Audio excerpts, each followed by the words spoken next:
I'm S.A. Bradley, and welcome to Hellbent for Horror, a podcast devoted to all things related to horror, where I remind you that you used to love horror movies, and you secretly still do.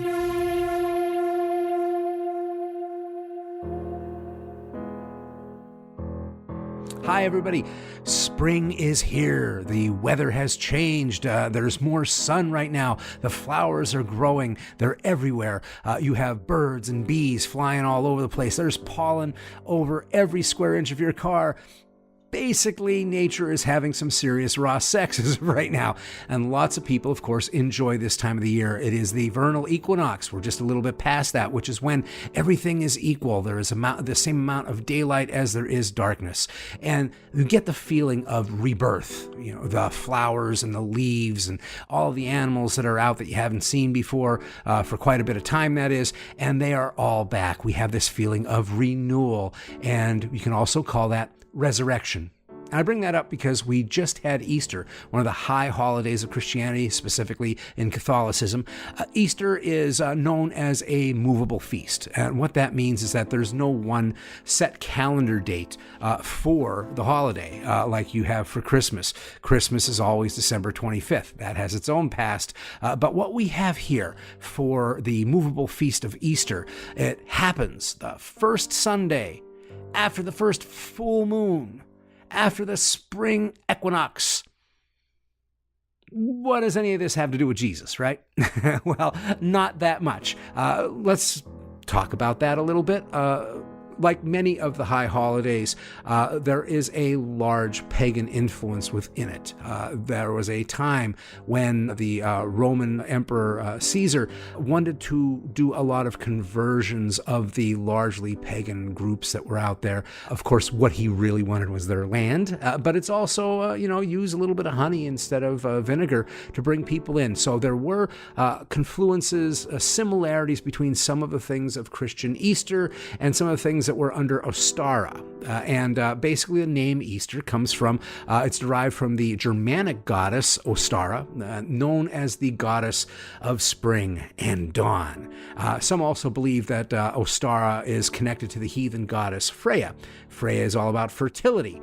And because of those things, we have many rather incongruous things that are part of Easter. Symbols, a lot of symbols that are a little bit odd. You don't see colored eggs and bunnies very prominently in the Bible. Of course, these are pagan residue.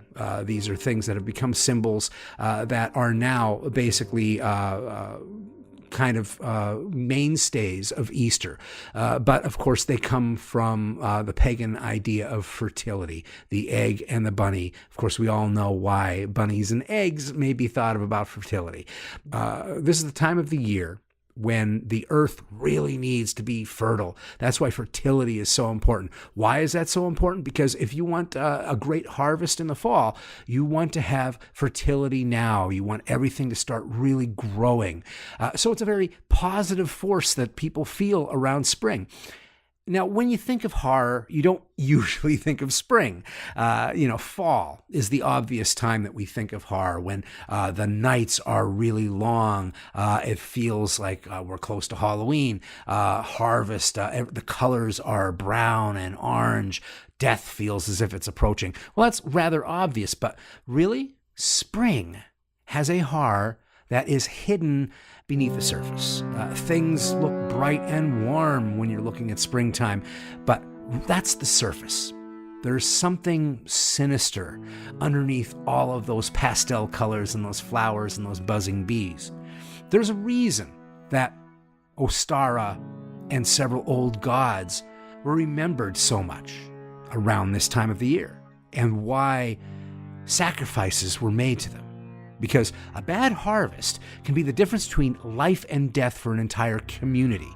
Desperation can lead to the need to have multiple types of sacrifices to the old gods. The old gods were directly connected to land. They were directly connected to nature.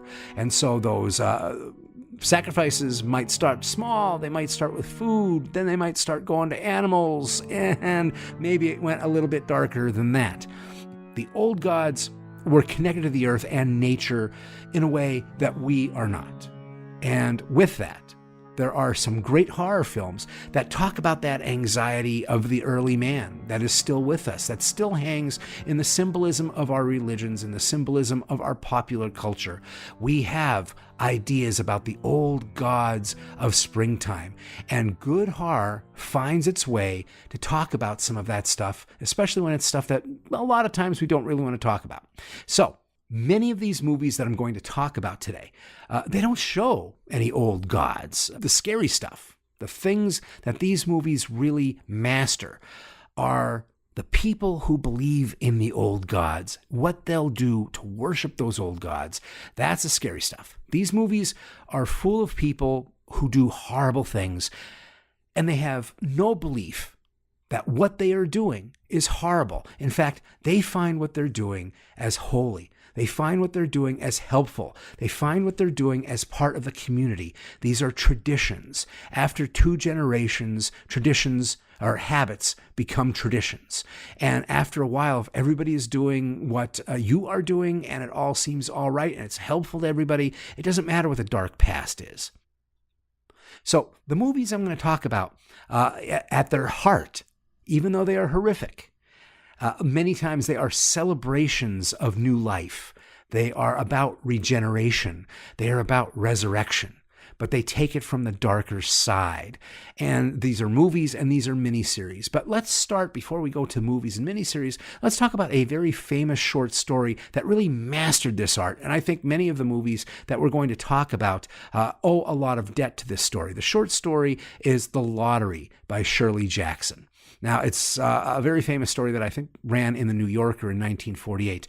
Basically, it's a story about a village somewhere in New England. About 300 residents are there. And the story, the way that Shirley Jackson sets this up, is it is a slice of life story. This is small town America getting together for a celebration, a community celebration. And it looks like it could be any kind of festival, a harvest festival.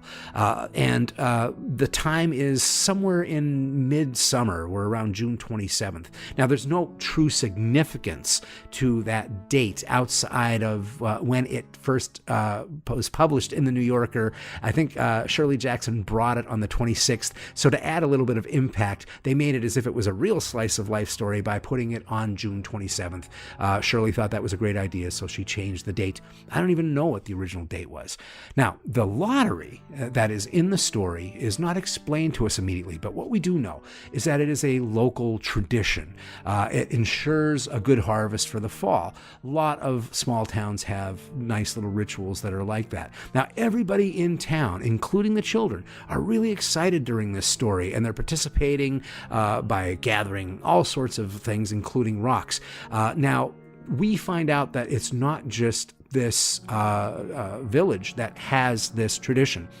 We're hearing the kind of things that you always hear. The old generation grumbling because they hear that other neighborhoods or other towns up north, basically, are maybe thinking about not keeping the tradition going, and they're tisking that. So we're getting an idea that there is this widespread idea about a lottery being done. This festival, this ritual is being done. Now, all the families gather in the middle of this village in the story, and everyone in the village draws a slip of paper from a black box. Now, we come to realize that this lottery is picking someone to be special for this day. Now, as we continue with the story, we find out that there is a black spot on one of these pieces of paper, these slips of paper, and whoever gets that black spot is going to be a human sacrifice. Now, in 1948, the New Yorker was flooded with letters demanding an explanation to what the story meant. Now, some of them were outraged over the crazy violence that ends the story, but for the most part, people just wanted to know what the hell this story was about. Shirley Jackson masterfully kept everything rather vague. She did not give answers to why things were happening. Basically, what she did was she showed a pagan sacrifice in a contemporary small-town American setting. This was not in the middle of England, people wearing robes. This was people dressed like you and me, or at least in the 1940s.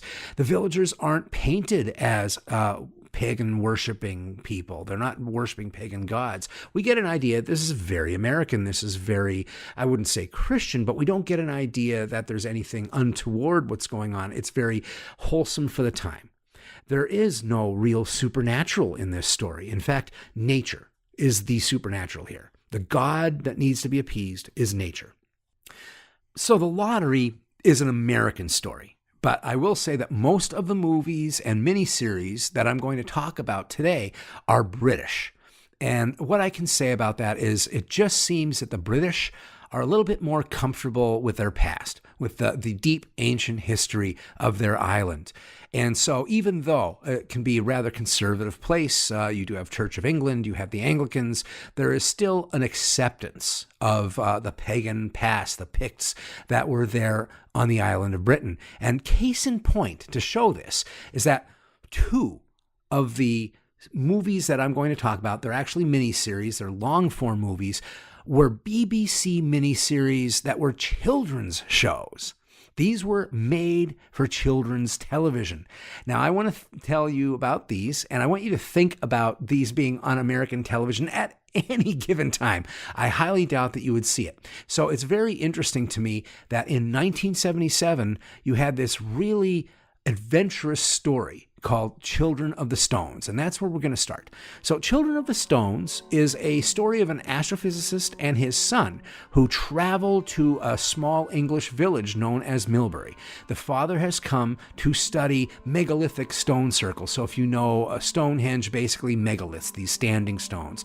He's come to this really large circle of stones, and he's in an area of England where most of the stones that are around, and there are plenty of megalithic circles in this area, are thousands of years older than Stonehenge itself. When they get to Milbury, they find that the village is actually surrounded by one of these large standing stone circles. So it is in the center. Now, inside of this town, it's very friendly. In fact, maybe a little bit too friendly. People say things like happy day as opposed to good morning or good evening. There are some strange coincidences in the story that bring these people to Milbury. The father, of course, is taking a look at the magnetism that is inside of these megalithic stones. The son comes along, but he comes with a gift. And the gift is something that he found at a thrift store. It is an old painting. And the painting depicts a pagan celebration within a megalithic stone circle. Now that they are there at Milbury, they realize that this painting, it looks a lot like the circle that is around the village, except that there is this huge column of light coming from the center of the stone circle, and there are naked people that are dancing around it, having a pagan ceremony. Not only that, there is also the depiction of a huge, giant snake that goes from one end of the circle to the other end of the circle, and its head is coming like almost to the end of the painting. And there's an inscription on the edge of this snake that is in Latin. And what the Latin says is, "I deny the existence of that which exists." Now, this is a children's show, and they're having that kind of profound language in here. I don't know, did you pass your O-levels to have to listen to this? I have no clue. But this is a story full of weirdness that is going on inside of this town. It is very eerie. There are choirs that are singing on this weird off-tone sound that you would kind of associate with what you hear in 2001: A Space Odyssey. It's really very chilling. In this story, as I mentioned, I think the townsfolk are very friendly, and in a way a little bit too friendly. Everyone is smiling all the time, and they say happy day as opposed to hello. The son himself, the son of this astrophysicist, is brilliant himself, and he goes to school, and he finds out that he is behind all of the other kids in this small village. The kids at this school are geniuses. They're working out advanced calculus problems just to warm up in the beginning of the day. during the day, 2 kids come up to him and they kind of nod into him, bump into him, and they go, "Hey, are you normal?" And one of the kids goes, "Of course he's normal. He just got here." And what we realize is that these kids have noticed that their friends are no longer the way that they used to be, that the townsfolk, many of the townsfolk, are not the way they used to be. There are changes that are happening. People are becoming happy, which doesn't seem like it's an issue, except that's the only emotion that they seem to have. Inside of this story, there are also people who are having premonitions. The young son is having premonitions and hallucinations. He's riding his bike and he swears that he sees his friend who is riding a bike in front of him get hit by a truck. There is no truck. The kid is just riding his bike, but he swears that he just saw a truck go by. Now, are these hallucinations or premonitions? Are they something else? Is he really seeing multiple events from different times happening simultaneously? The story involves magnetic fields and ley lines, those invisible lines of power that connect sacred places. There are unconsecrated churches on the grounds. There is a black hole being referenced in the story, and there is the remains of an ancient resident who is in the museum, known as the barber surgeon. His bones are there. He was crushed under a stone, and there's an entire story about him. There is a broken amulet next to him, and in that amulet is a snake design, but parts of that amulet are missing. We start to realize that there are strange phenomena that are happening. Are the standing stones disappearing and reappearing? Or is it a trick of the light? Is it more of a hallucination that is happening to the newcomers? How is all of this story connected to the constellation of Ursa Major? Is everyone in Millbury changing? Or is there change that is occurring to them part of a time-based ritual? Now, Children of the Stones brings all of that into a very fascinating and pretty frightening story, especially for children. This must have been phenomenal in 1977 to see. Now, Children of the Stones does suffer from some of the limitations of 1970s television, but this is a children's show that is much smarter and much more complex than most adult horror shows are. Children of the Stones says that nature is timeless because it controls time as much as it does those that time itself controls. In other words, not only are we slaves to nature, but so is time. It's a very interesting idea. So I said that there were 2 children's stories, 2 miniseries from BBC that make this list of springtime horror. And the second one is The Owl Service. And it comes from 1969. Now, what is an owl service? Well, let's just get into the story first. Now, Children of the Stones asks the question, what if nature controlled time, right? The next one asks the question, what if the land itself controlled destiny? What if a powerful and horrible incident happened on the land? So say this did happen. What if the land itself controlled destiny? What if there was some horrible incident from the past that happened on the land and the land absorbed the energy of that powerful incident? What if the incident, a story, maybe a fairy tale that continues to be told, is like a perennial plant? It becomes part of the land. It lies dormant in the land. But when circumstances are right, that story recreates itself. The story is reborn again and again with new people playing the same characters from the past. The story of The Owl Service is about a step family that moves to the Welsh countryside, to the home of that was bequeathed to the teenage daughter by her deceased father. So we have her mother, a new stepfather and a stepbrother that are coming to this new land in Wales. They are trying to bond, and as one might expect, there is still a lot of grief, there is still a lot of resentment, and there's still a lot of unfamiliarity between everybody. So there's a lot of tension and unhappy history that's based in this family. There's an energy that is not exactly pleasant to be around. This house also has groundskeepers that are living on it. It's a very nice house, to say the least. And so not only in this story do we have the anxiety and tension of a family in turmoil that is not comfortable with each other, and there's a lot of pain and wounds that are involved in what has happened to the family, but we also have another family that is living there that are kind of from a different class. There's something about the way that these British folk are treating the Welsh that are here that you get an idea that there's kind of a class prejudice. And when you meet the groundskeeper has a son and his wife. The wife is the maid. He works the land, and the son works inside of the house doing all sorts of odd jobs and chores.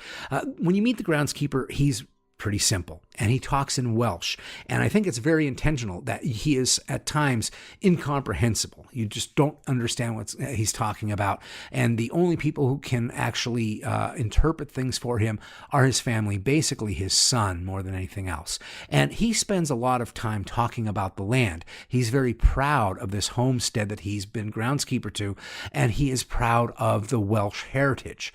And what we find out is that he speaks a lot about the legend and lore of the land that they are on. This is special land in Wales. This is the talk of a very superstitious man.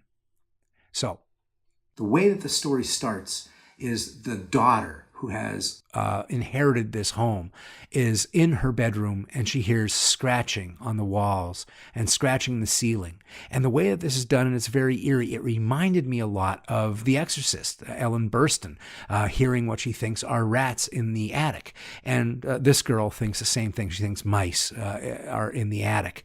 Now, the groundskeeper's son comes in, and she talks to him a little bit like, hey, we've got mice up here. So he thinks it's kind of funny. He grabs a broom and he bangs 3 times on the ceiling, and 3 scratches at the same rhythm happen.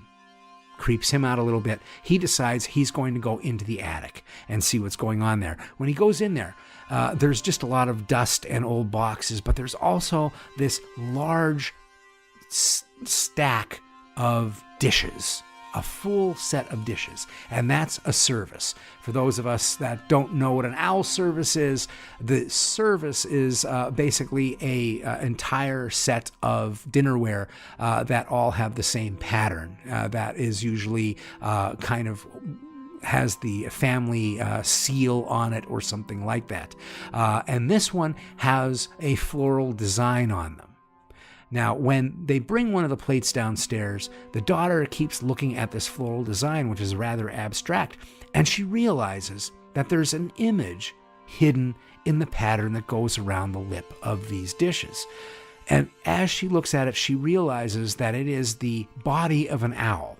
Basically, the head is at one spot, and stretched around is the rest of the body in small fragments. She makes a rubbing from this plate with paper, and she designs a paper owl out of it. It's this small effigy that she keeps on her side table by her bed. Now, when the housemaid hears that her son went up in the attic and pulled a plate down, she gets very angry, and she runs upstairs and confronts the daughter and says, listen, you shouldn't be grabbing things out of that attic. There's a lot of dangerous stuff up there. And she demands that this daughter give her this plate back. So the daughter had hid it underneath her pillow. Reluctantly, she picks up the pillow and hands the plate over. And as she's handing it over, they all realize that the plate is blank. It is just white. The pattern itself that was on there, glazed on there, is gone. The pattern has disappeared. And that's when things start getting weird.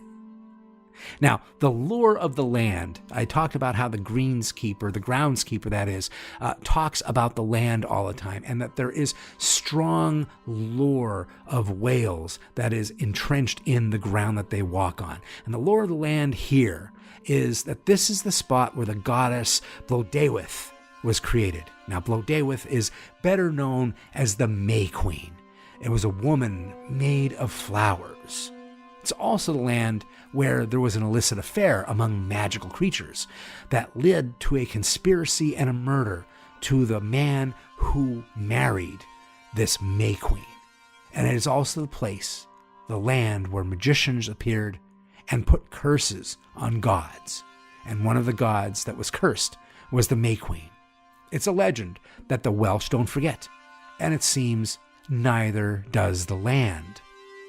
Once the owl design disappears off the plates, the Step family starts to change. There's weird sexual tension between the daughter and the groundskeeper's son, but there is also weird sexual tension between stepbrother and stepsister. Pretty outre for something that was a child's story. Now, why is this happening all of a sudden? Are they unconsciously playing ancient roles? Is this possession? Is this a pagan passion play that feeds the land with sacrificial blood once this story plays itself out? What's the significance of this ancient stone that is on the land that has a hole that's bored through the center of it? If you look through that hole, you can see something. What is the significance of the grove of trees that you can see if you look through that hole in the stone? Why is there a fresco of a woman made of flowers hidden behind the wallpaper in the den? Why are there suddenly so many birds flocking to this property? Now, the Owl Service is a product of 1969, and it's definitely a very experimental acid trip of a television show, full of crazy symbolism and jump cuts and zoom cuts. It is really pretty head-turning even for this time. It has to be the most avant-garde children's show that was ever made, and it is really interesting and really entertaining and talks an awful lot about the idea of how we live on the land, but we are changed by the land that we live on. Children of the Stones and the Owl Service have some supernatural elements in them. Now, the next movie that I'm going to talk about is just as avant-garde as the Owl Service, but its monsters and its themes don't really go to the supernatural. These themes go back to Shirley Jackson's The Lottery. And the movie is The Wicker Man from 1973. It is easily one of the most unique horror films ever made, and easily one of the absolute best. Now, if you're new to The Wicker Man and you watch it on my recommendation, you may initially think that I am crazy for saying that this is one of the greatest horror films ever made, because it is a very idiosyncratic film, but it is deeply entrenched in the universe of which it creates. Because this movie is not only a horror film, it's also like a Ren Fair come to life. And it's also kind of a folk musical. There is a moment, though, with all of the strangeness that there is, and there is plenty of nudity, and there's plenty of comedy at certain points, you may think that this is going to not be a horror film. And then there comes this one moment when you realize that all of the things that you thought were goofy, all the things that you thought were extraneous in the story, are actually setups for one of the most amazingly scary endings in horror film history. This is a profoundly scary film. Now, the story of The Wicker Man revolves around a Scottish police officer who receives an anonymous letter from a nearby island that states that a little girl has gone missing on the island, and there is belief. The person who has written this letter believes that there was foul play. Now, the police sergeant believes that it's very, very possible that there's foul play because the crime happened on the island of Summer Isle, and it's a religious commune on a private island off the coast. The religion that is on Summer Isle is pagan. It is earth-based, and it is very hedonistic. Now, the sergeant, the Scottish police officer, his name is Sergeant Howie, and he is a strict, devout Christian who remains celibate through his life.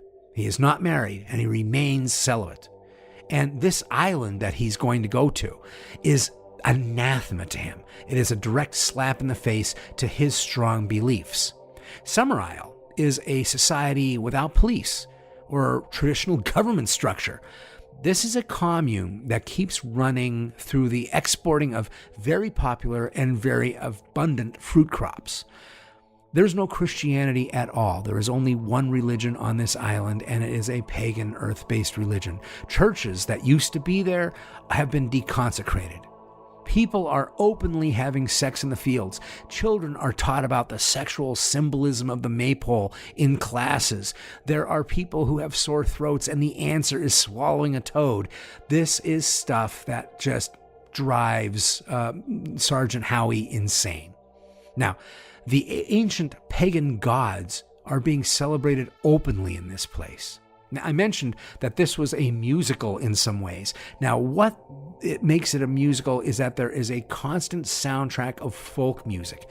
And we're not talking Bob Dylan folk music. We're talking folk music that are authentic pagan folk songs that basically have existed before words were even written down in sheet music. These are handed down century after century.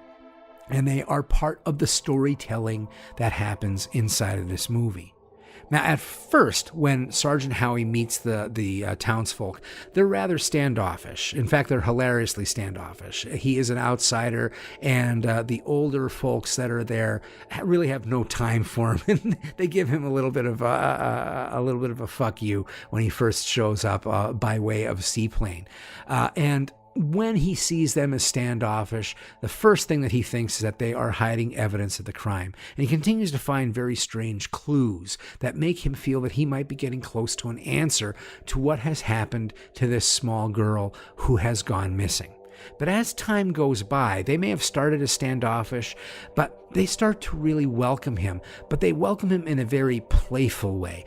They treat him as harmless. Here is this authority figure. They don't have police officers at all. Here is this guy that stands for the nation that they are still under somewhat. And they really could care less. They find him kind of an artifact of a society that means little to the islanders these days. They are all under the patriarchy of Lord Summerisle, a very refined fellow who is continuing the work of his grandfather, who basically started Summerisle.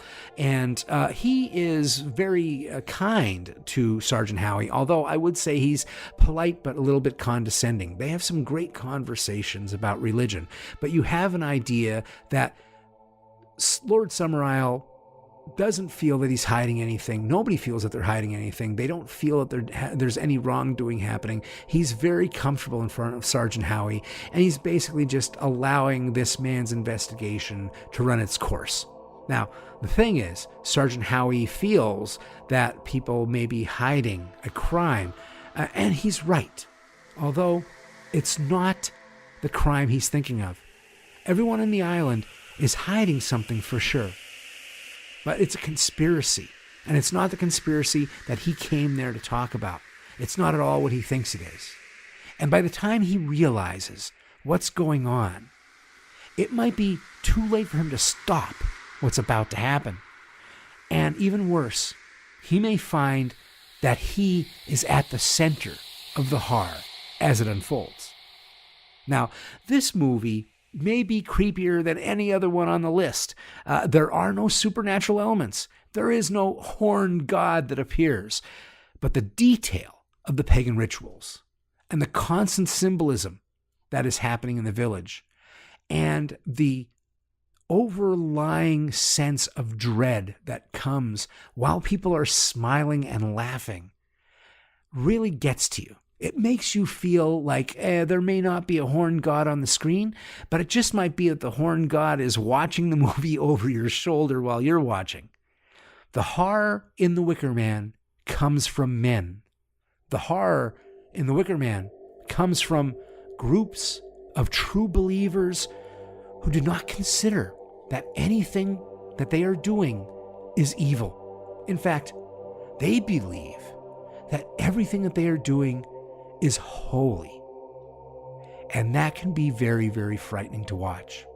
The Wicker Man reminds us that yes, springtime is all about new life. But it reminds us that new life comes into the world covered in blood. And there can be no rebirth without death.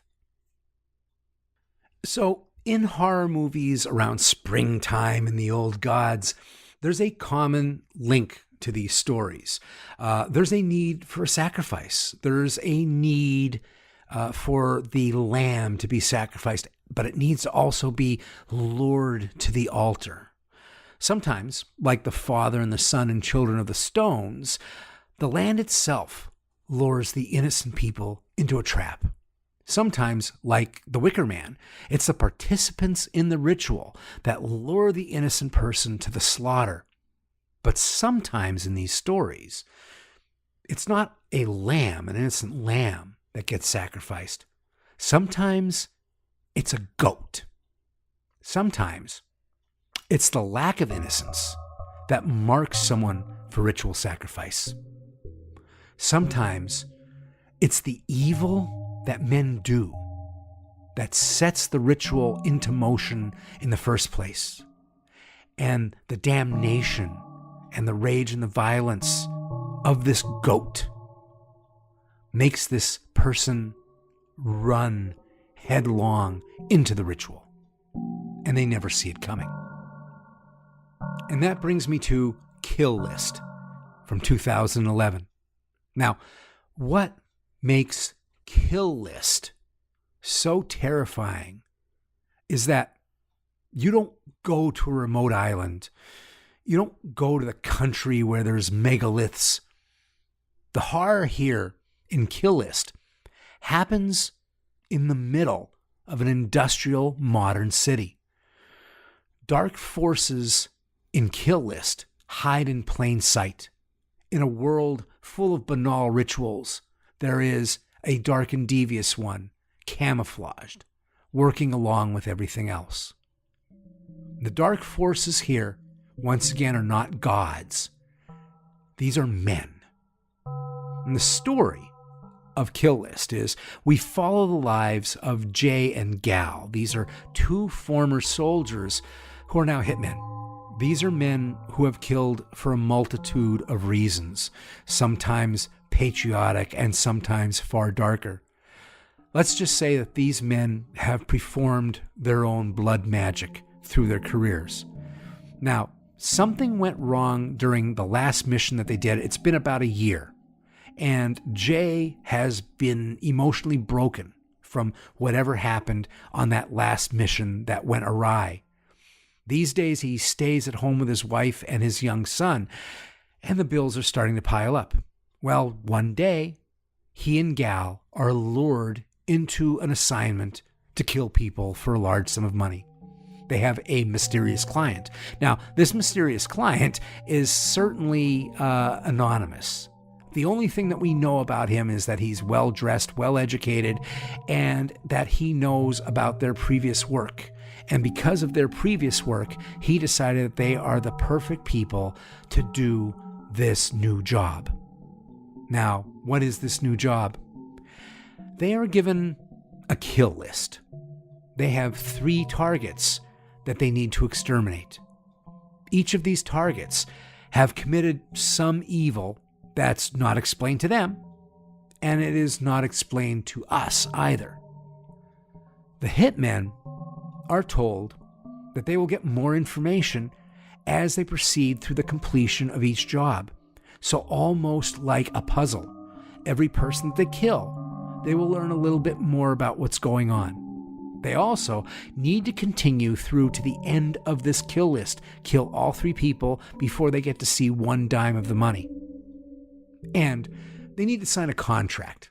Sounds sensible enough, except that this contract is sealed when the client and Jay cut their hands and shake on it as a blood oath. Yeah, maybe things are about to start to get a little weird.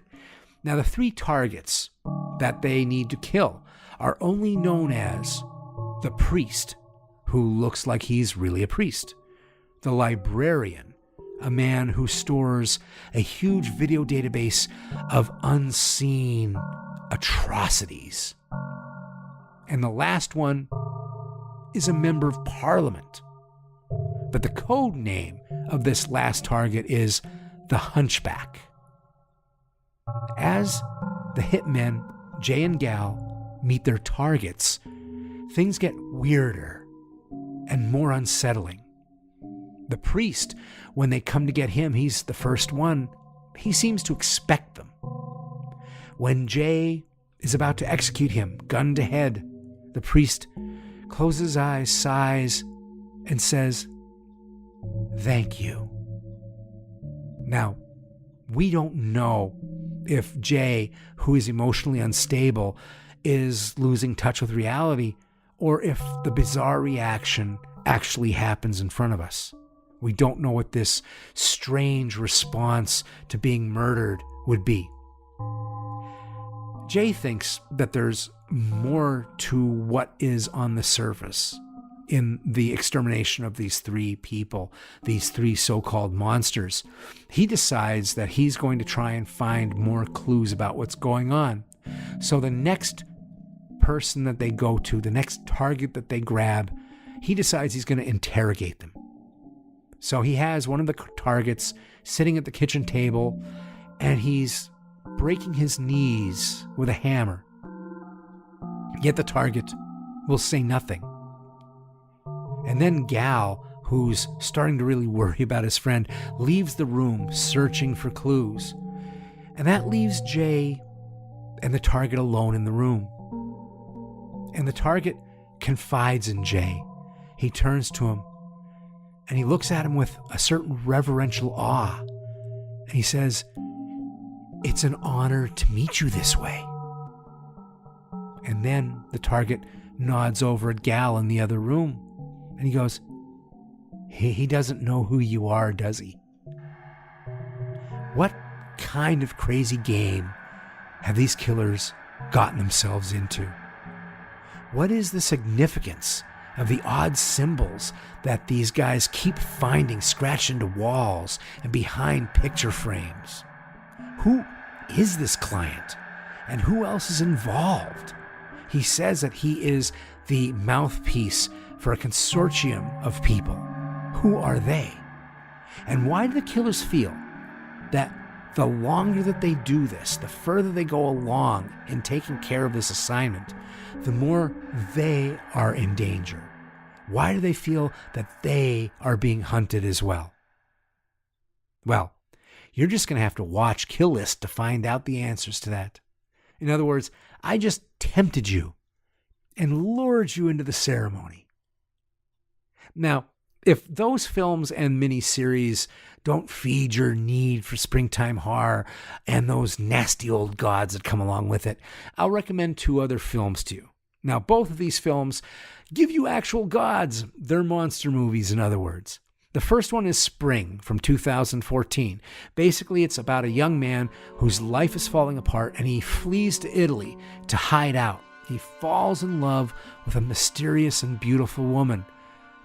She's got a very dark and very long past. This is a movie that creates its own lore around the connection between nature and the old gods, and the connection between sex and death that comes with springtime. And last but not least is a film that was made by an Oscar-winning director that took his name off of it. Now, if you look this movie up now, the movie is directed by Alan Smithee, but I saw it when it was still directed by Oscar winner William Friedkin. The Guardian from 1990. Even IMDb hides this one. You need to type into the search engine the date it was made as well as the name The Guardian for it to show in the movie search. If you put in just The Guardian, it'll show you a million other things, but it won't show you The Guardian. You have to put in 1990. There is a lot of weird shame about this movie. Now, let me tell you the story. The story is a married couple, hires a nanny for their newborn child. But what they don't know is that this nanny has got a special connection to ancient druids and evil trees. And that connection has to do with fresh babies. Now, I'm not going to tell you that this movie is a masterpiece, but I will say that even when the movie is ludicrous, William Friedkin knows how to give you a violent punch to the throat. And it was a personal film to Friedkin. This wasn't just him taking a day job. He not only directed it, he also co-wrote it. And what I will say is that even a train wreck by William Friedkin is still highly entertaining. And I think that if you're a die-hard horror fan, you do need to see it.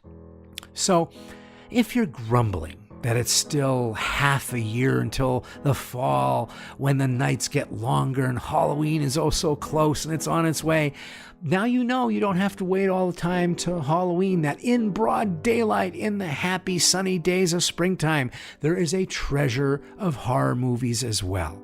Because underneath all those pastel colors and those flowers is the blood of animals soaking into the soil. For every mushroom, there's a corpse under there somewhere. Those big roses that you see, they feed those bone meal. Because before there's a resurrection, there needs to be death.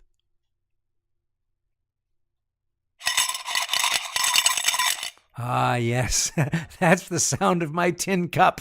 Well, seriously, though, I've had several people ask me about how they could financially support the show, so I do want to address that. I want to say that Hellbent for Horror is a listener-funded show. I don't sell advertising. I don't waste your listening time with ads. Now, with that said, the show does need your help to keep going the way that it has been going. If you like the show and you're getting value from the show, there are several ways that you can help us out.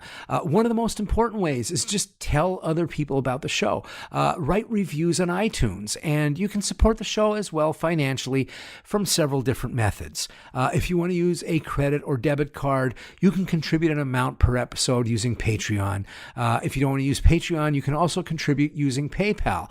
Now, both Patreon and PayPal will take a percentage of your payment, and I know that some people don't like to use PayPal or Patreon. So Hellbent for Horror is also listed on Zelle. Zelle is a digital transfer service that is an option to most U.S. bank accounts. So you can find me on Zelle by my email address, scott@hellbentforhorror.com, and just list a dollar value that you feel is fair. You can also make that a recurring payment by clicking on a button when you fill out that information. And finally, I haven't done this yet, but if you're not into the whole digital payment thing, or you aren't available to be able to use Zelle or anything like that, let me know. And I've been thinking about setting up a P.O. box that you can send checks or money orders to that address. And if there is a way you wish to support that I haven't listed here, just contact me and I'll get that service up and running for the podcast. All of these payment options are on my website, hellbentforhorror.com, so it's easy to support the podcast and keep it going. And I thank you so much for all of your interest in our show. Now, let's get out of that and let's go to the listener mailbag.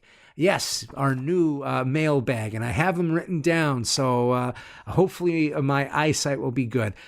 First, we'll start with listener Karn the Tigers. That's Australian football cheer for the Richmond Tigers. Now, Karn tells me that he is from Melbourne. He says, I'm loving your show, and I've been listening for about 3 or 4 weeks, and I am up to episode 37. You have great insight and an interesting perspective. I should be up to date with the newest EPs in about 3 weeks. I'm loving it. I have a question for you. What metal are you into? I love death and black metal mostly, but I like most true metal. Love your show. Keep it up. And I don't know if you can see it, but he gave me devil horns. So I give devil horns back. Real deal. And I'll talk a little bit about heavy metal. As you probably know, if you've listened to the show, I am an old-time metalhead. And my favorite bands are from, say, the new wave of British heavy metal and the early stages of heavy metal. Black Sabbath, Iron Maiden, yeah, but really Judas Priest. I'm bigger on Judas Priest. And I'm a fan of AC/DC. Some people don't consider them heavy metal. I have a pretty broad door for heavy metal as well. I like a lot of, since you mentioned true metal, it's a term that tells me that you may like a certain band. One of my great guilty pleasures, and I keep coming back to them, is Manowar. Yes, I like heathen horror heavy metal, and they are silly. There's no doubt about it. But I can tell you that I get such a rise out of the heavy metal of Manowar and bands that are like that. I also like Megadeth, and I like Metallica. Those are the safe picks, though. So what I'm really going to say is Judas Priest, Manowar, and Black Sabbath. Those are the big three, and shoot me if you don't like it. All right. Let's go to our next listener. An email from Tazzy. My first kiss was a 1953 movie version of War of the Worlds. I couldn't grasp why aliens would want to destroy us to take our land if it meant destroying the land too. My father watched it with me. I was 5 at the time, and when I started to freak out, he rewound the tape to show me how you could just see the strings on the models of the alien machines. Even as a 40-year-old woman, I still sometimes look to see those strings when I rewatch that movie. Tazzy, thank you so much for giving me your first kiss. I know there are a few movies that the reason that I'm not scared of them is because I watched them enough, and I watched enough behind-the-scenes stuff to know how some of the makeup effects were done. The Exorcist would be one that I would bring up. Knowing the magical work of Dick Smith made it a little bit easier. Knowing how they had her levitate made it a little bit easier. But I still love the movie. Now, here's an email from listener N64 Danny. I wanted you to know about my first kiss, Gremlins. It came out in 1983, the year I was born. Oh boy, I feel so old. We had it on VHS, and it got played year-round in my household, not just at Christmas. I love that he just assumes that everybody plays Gremlins at Christmas. Now, horror fans probably do. But he says, I loved it all. Gizmo, the wacky inventions, the old man's shop filled with oddities, and of course, the Gremlins themselves. A lot of work went into them, and it shows. Its effects are so good that Gremlins still holds up today. Of course, you know all of this. But that's not the kiss. It was right after Stripe jumps into the pool. As a child, I knew that one drop of water could do, so I knew things were going to get really bad for that sleepy little town. As Billy and Gizmo run for it, I could see the lights flashing and a glimpse of Gremlins in the shadows, and my heart would always race. Then quickly afterwards, we finally see what has come from it, a swarm of Gremlins, with Stripe in front, running down the street. To be fair, that effect was stop motion and it gets lambasted by today's scrutiny, but it was less than 10 seconds long. So why was I so scared? For one, I was 5 years old, but I didn't wince during the kitchen scene or afterwards. It was the swarm of it all. One ant crawling about is not scary. It's almost cute, but a swarm of them will creep almost anyone out. That's how it affected me. My little mind couldn't take it. To this day, I get recurring Gremlins nightmares. It didn't help that my parents capitalized on this and would make Gremlins noises and scratch on the bedroom door when I refused to fall asleep. I love your parents. What a fantastic parenting idea. And here's an email from my listener, Jules Lawrence. Hi from over the pond. I have another fan from England. I get quite a few from England. I love the fact that the Brits love me. In the spirit of you saying this was a dialogue, I thought I'd send over some feedback, which hopefully you'll find useful. As you know, if you're a long-time listener, this is a new format that I'm going to, including having this mailbag. I'm a big fan, and I have checked out the vast majority of your back catalog on my interminable drives to and from work. Guests. I want to talk to you about guests. As a Brit, I do feel one step removed from a fair proportion of your guests. Lloyd Kaufman was superb, as I'd mentioned before, but for example, Mr. Lobo I couldn't really relate to. 42nd Street Pete intrigued me, but mainly because I know New York pretty well. And I think that's a great thing for me to hear, Lawrence, because I will say that even though I try my best to remember that this is international whenever I'm doing one of these shows, and with Mr. Lobo, I described what a horror host was, it's still not always going to make the effect that I would hope it would be. And in fact, I think in Britain, there's only been one or two horror hosts in the history, and I highly doubt that any of them were anything but more than recent. I think there's one, Bunny Galore, I want to say is the name. And that was, I think Bunny started in the 2000s. So back in the heyday that we're talking about of horror hosts, back in the 70s into, say, the 90s and early 2000s, there was nothing like that in Britain. So it's great for me to remember that sometimes the Americana can be interesting to people, and sometimes it can be just confusing. So thank you so much for letting me know that, Jules. And Jules also had one more thing to bring up. I like someone who doubles down. One last thing, and I suppose my original intention of this email, a couple of suggestions for episodes. Weimar Germany, German expressionist horror, Caligari and Nosferatu, obviously, but early Fritz Lang too. Maybe also Jacques Tourneur, Night of the Demon is a personal favorite of mine. I had the pleasure of taking my 11-year-old son to see it on the big screen a week or so ago, and it looks fantastic blown up to proper size. Maybe even horror in the atomic age. Okay, maybe we're moving into Wrong Reel territory, another great podcast, by the way, Wrong Reel. But when we talk about cinema history, but I reckon a lot of these older movies have plenty to offer us. And I cannot agree with you more, Jules. I have talked about Weimar Germany a little bit in episode 13, I believe, Picking at the Scabs. I did a pretty in-depth dive down into Caligari, but it would be interesting to talk about the entire pantheon of those movies. I have not yet talked about Nosferatu, and it's made by one of my favorite directors. Also, you brought up Fritz Lang. There's some really great movies that he did. You also mentioned Jacques Tourneur's Night of the Demon, which is, Night of the Demon, which is one of the great movies of that time period. I am thinking about doing a Val Lewton piece. Val Lewton was the producer of Night of the Demon, and he made Cat People and The Leopard Man and I Walk with a Zombie. All of these movies that were kind of like film noir meets horror.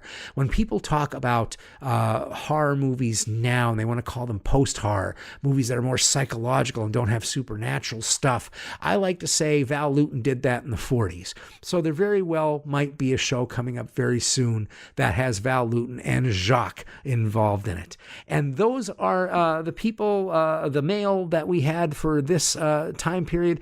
Thanks so much for bringing in the mail. Folks, please do you can send me comments to my Twitter page. I answer the direct mail, my email address. I will say that doing a book, which I am doing, takes a bit of my time, and I'm not as quick on personally answering the email, so I want to get those emails on the shows as well, so that you don't feel left behind and I can talk about them and do the show at the same time. I got to try and do a little bit of time management. You wouldn't believe how terrible I am at this point.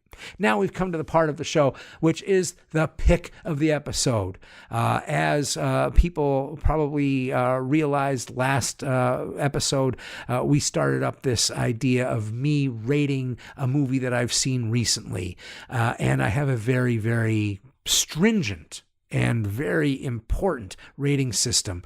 And I think you'll agree when you hear it at the end, once I talk about the movie. And the movie that I'm going to talk about this time, the pick of the episode, is Radius from 2017.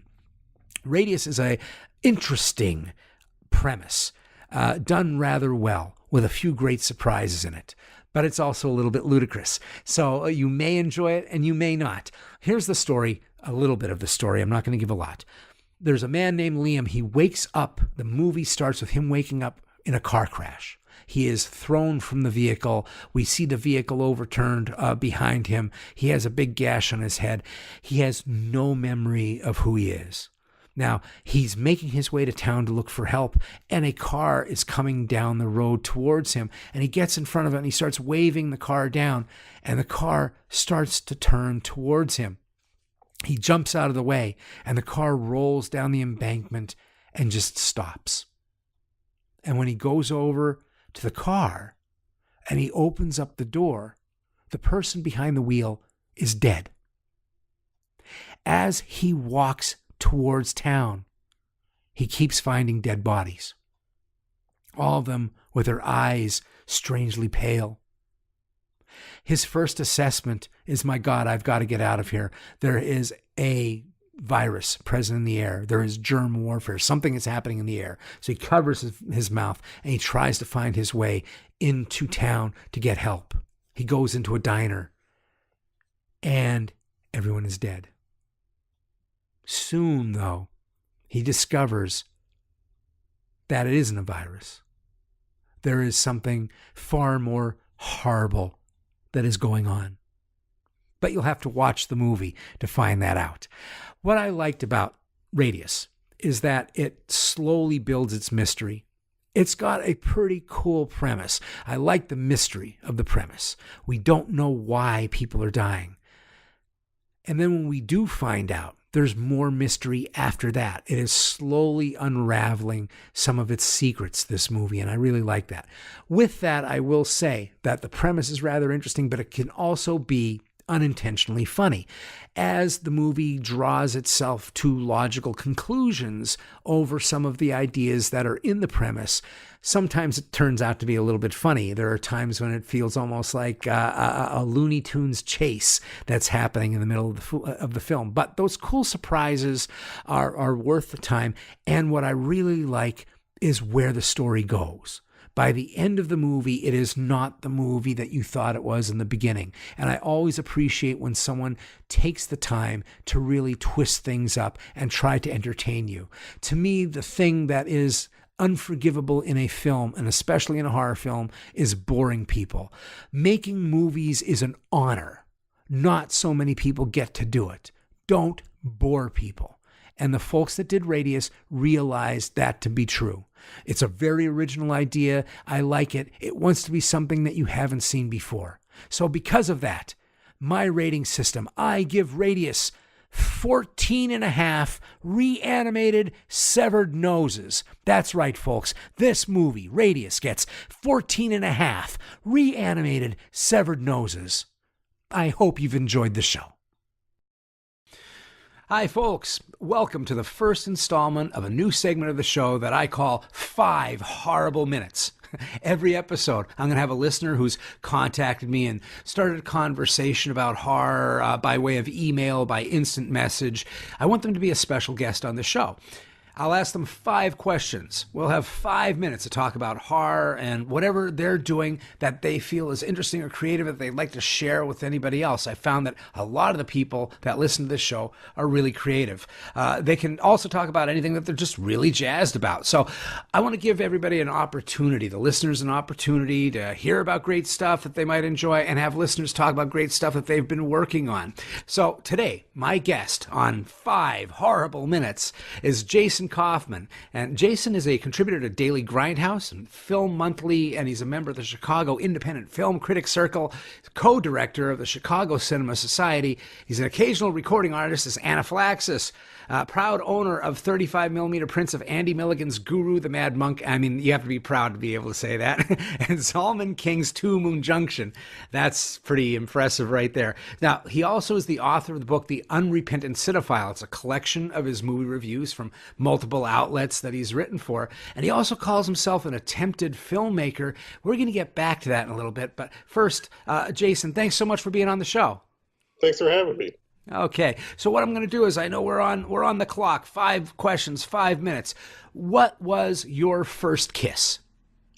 I'm not sure what the first horror movie I saw in its entirety was, but the first thing that I remember seeing I don't know if you can hear my cat screaming in the background. That's fine. Uh, It goes with it's the mood of appropriate. the picture, right? Um, yeah, that's just a cat, folks. Anyway, the first thing I remember seeing that like kind of like creeped me out, but I wanted to see more of it was my local horror host, Sammy Terry, in Indianapolis when I was, I don't even know, probably like 4 years old or something. And I was up too late, and the news ended, and then Sammy Terry came on to introduce God knows what. So, And so what is it about horror itself that drew you to it so strongly? I mean, it could have been comedy, could have been musicals, whatever, but horror is the thing that really struck you. What's it all about?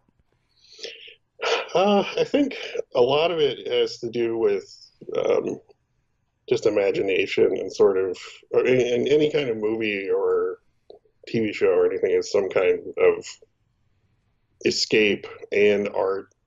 Well, not, I suppose, not like everything is art exactly, but that's usually the intent. And I've always been, really drawn to like dreams and nightmares and like the subconscious. And I feel like horror does a better job than anything else of really getting in there, like, and using that, uh, using the imagination for interesting ends. Mm. When you hear the word horror, what movie comes to your mind when you hear that word? Usually, just like off the top of my head, like Dawn of the Dead, the Right. original, is like instant. That's probably easily like top five favorites for me. I've watched it so many times. I've had it on VHS. I've had every conceivable format of it and watched it over and over again, and never gets old. So I said that I was going to get back to this, Jason. You mentioned in your notes about yourself that you're an attempted filmmaker. And I think attempted might be a little lesson from what you are right now. But what are you creating now that you'd love to tell the listeners about and that you think that they'd love to hear about? Well, I'm putting the finishing touches on my first feature called House Sitters. It's a super goofy horror comedy. Sort of the way we're sort of pitching it to people is it's like Broad City meets Ghoulies, which is not exactly that, but I mean, that sounds pretty good. That's like good, good copy. I made some shorts several years ago, and then we tried to make a movie, and we shot like 70% of it, and then it just collapsed, and a bunch of awful stuff happened. So House Sitters is me and some friends kind of trying to bounce back and get something done, and I'm pretty pleased with how it's turning out. We're having our world premiere at the Windy City Horrorama at the end of April here in Chicago, so that's pretty exciting. That's fantastic. Can you give a quick elevator pitch, or are you happy with just saying it was Broad City meets Ghoulies?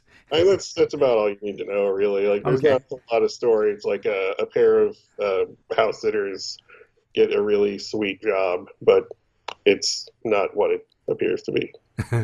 So what do you hope happens with House Sitters, and what do you want it to do next once that happens? Well, I mean, once it's complete, the easy part is over, basically. Like, then you've got to get people to like watch it, which is very difficult. So I hope that some people will watch it. We're going to be, I've submitted to a bunch of festivals this year, and we'll see if we play out anywhere else. If not, we'll probably go to VOD later this year. Um, After that, I really don't know. I mean, I would love to go back to the project that we started back in 2013 with, the new things that we've learned and the equipment that we've got now, and try it again someday. But I don't know if that's going to happen right away. And then I've got a lot of writing projects that I'm working on too. So hopefully something will come of one of those. So most people, when they're asked questions about movies, their guilty pleasure is a horror film. But since we're horror maniacs, I wanted to ask what your non-horror guilty pleasure is. What's the one movie that you're almost ashamed to say you love? Well, I generally don't subscribe to the concept of the guilty pleasure, but I do have to admit that I am frequently embarrassed when I talk about how much I like basketball, starring Trey Parker and Matt Stone. Yeah. It's the dumbest movie, and I've seen it like a dozen times, probably. I don't know why. I still think it's hilarious. Sorry. That's awesome. I love that movie. So, Jason, thanks so much for being on. Can you tell people where they can get in touch with you or see some of your work, especially once your film's finished? You may have some folks that'll be interested in seeing it. It's housesittersmovie.com. We'll point to the House Sitters Facebook page. And from there, you can find our trailer and news on upcoming screenings and everything. And if you go to Vimeo to watch my trailer, that also will lead you to my other shorts. Pretty much all of the stuff that I've done is online somewhere. Like, it's on my Vimeo channel. So if you'd like to check that out, that's there.